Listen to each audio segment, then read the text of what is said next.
This is the third video in a series where we're learning how to calculate concentrations at equilibrium using ice diagrams. In this particular problem, we're going to be talking about an acid dissociation equilibrium. Here we have acetic acid, which is a weak acid. And when you put this acid in water, some of it will dissociate into protons and the conjugate base of the acid. Okay, that is the acid-base equilibrium that we are going to be talking about in this problem. And then we start this problem with 1 molar concentration of the acid, and then the question would be a no concentration initially of the protons or the acetate conjugate base, and the question would be to calculate what will be the concentrations at equilibrium of each one of the species as the equilibrium proceeds. Right, so the first thing is to try to identify what the direction of change will be. In this case, it's very simple because you don't have any products. So that means that some products must be formed if the equilibrium constant is not 0. And so that, what that will mean is that some of the acetic acid will react and you will generate a little bit of protons in acetate.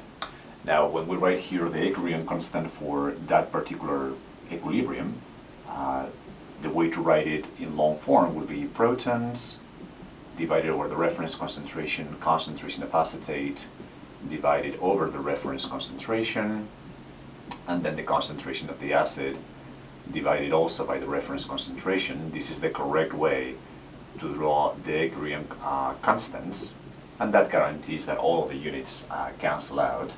Okay, but we normally use the short form expression in which we agree that the units will cancel out, but we avoid writing those reference concentrations just for convenience. Okay? Concentration of acid. Well, the value for this equilibrium constant at room temperature happens to be 1.8 10 to the minus 5. And automatically we notice that that equilibrium constant is actually very, very small. What that means is that the concentration of protons and acetate at equilibrium will be much smaller than what you have for the acid. Okay, so that actually tells you, that quantifies that this is a weak acid, right? You put acetic acid in solution and very little of it dissociates into protons and acetate, and that means that the pH will not be very low for the solution, will not be as low as for a strong acid. Now, we can modify this by adding a subscript A, because this is an acid dissociation constant. All right, so then the question is, how do we use this data to calculate exactly what is the amount of protons, and potentially we can even calculate the pH once you reach equilibrium. As always, for that we use an ice diagram in which we're going to have 3 rows, the initial concentrations, the change of the concentrations, and the equilibrium concentrations. And we have to do this for every single of the species that we have in our equilibrium. So we have acetic acid, and then we have protons, and we also have acetate.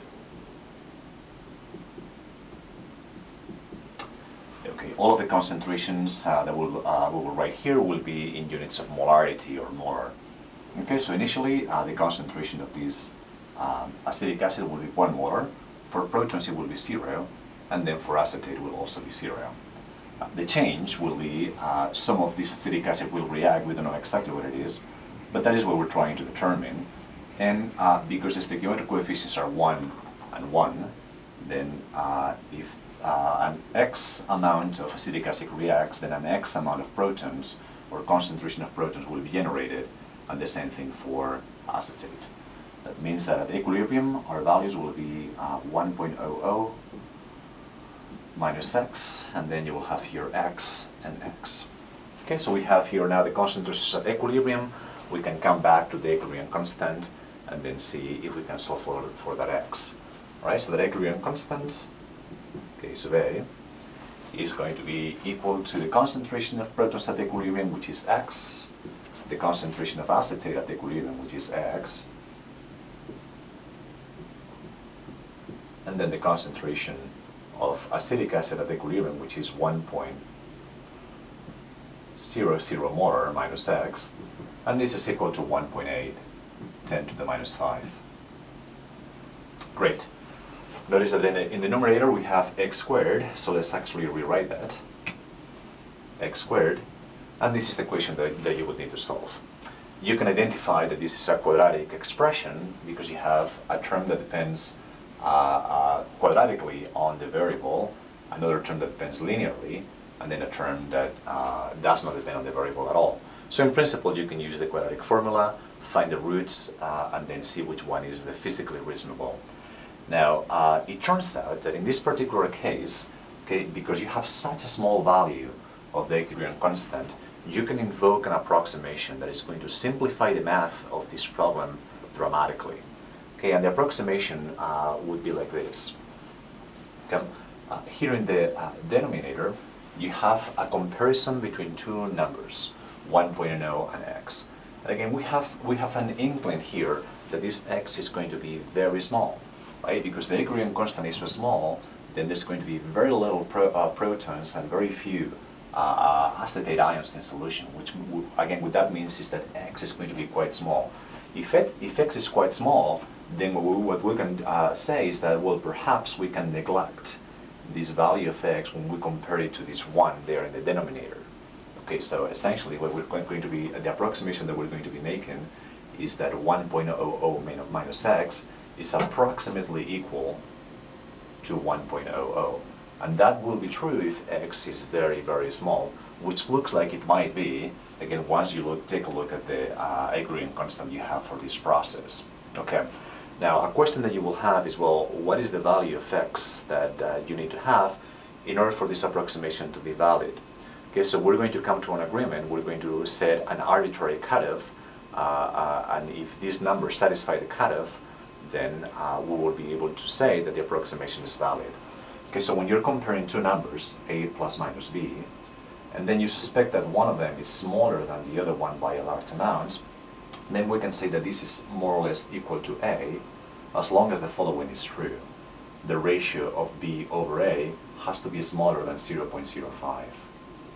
Okay, what that tells you is that this number has to be less than 5% of the number that you're comparing it to. When that happens, then the approximation will be valid for our purposes. Okay, so what we're going to do is just, we don't know exactly what the value of x is for this particular problem, but then we're going to assume that the approximation is valid, and then once we get the x, then we will be able to see if it satisfies the cutoff that we have set.